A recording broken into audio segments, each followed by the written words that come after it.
ವೇದಿಕೆ ಮೇಲಿರುವ ಗಣ್ಯರೇ, ನನ್ನ ಪ್ರೀತಿಯ ಸೋದರ ಸೋದರಿಯರೇ, ಇಂದು ನಾನು ಮಾತನಾಡಲು ಇಚ್ಛಿಸುವ ವಿಷಯವೇನೆಂದರೆ, ಕೆಲವರು ಮಾಡುವ ಹಿಂಸೆಗಿಂತ ಅದನ್ನು ನೋಡಿ ಮೌನವಾಗಿರುವ ಹಲವರ ಕಾರಣದಿಂದಲೇ ಜಗತ್ತು ಹೆಚ್ಚು ಸಂಕಷ್ಟ ಅನುಭವಿಸುತ್ತದೆ.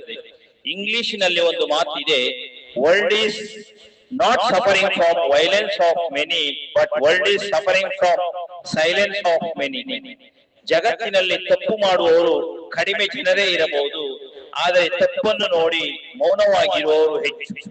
ಅನ್ಯಾಯ ನಡೆಯುತ್ತಿರುವಾಗ ನಾನು ಪ್ರಶ್ನಿಸದೇ ಕುಳಿತರೆ ಆ ಮೌನವೇ ಅನ್ಯಾಯಕ್ಕೆ ಬಲ ನೀಡುತ್ತದೆ.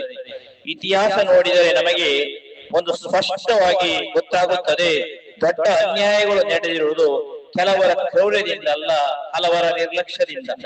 ಸಮಾಜದಲ್ಲಿ ಒಳ್ಳೆಯದು ಗೆಲ್ಲಬೇಕಾದ್ರೆ ಕೆಟ್ಟದ್ದನ್ನು ಮಾಡುವವರ ವಿರುದ್ಧ ಧೈರ್ಯವಾಗಿ ಮಾತನಾಡುವವರು ಬೇಕು.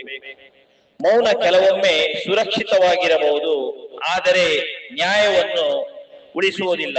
ಒಂದು ಧೈರ್ಯದ ಮಾತು, ಒಂದು ಸತ್ಯದ ಧ್ವನಿ, ಒಂದು ಸರಿಯಾದ ನಿಲುವು, ಇವುಗಳೇ ಸಮಾಜವನ್ನು ಬದಲಾಯಿಸುತ್ತದೆ.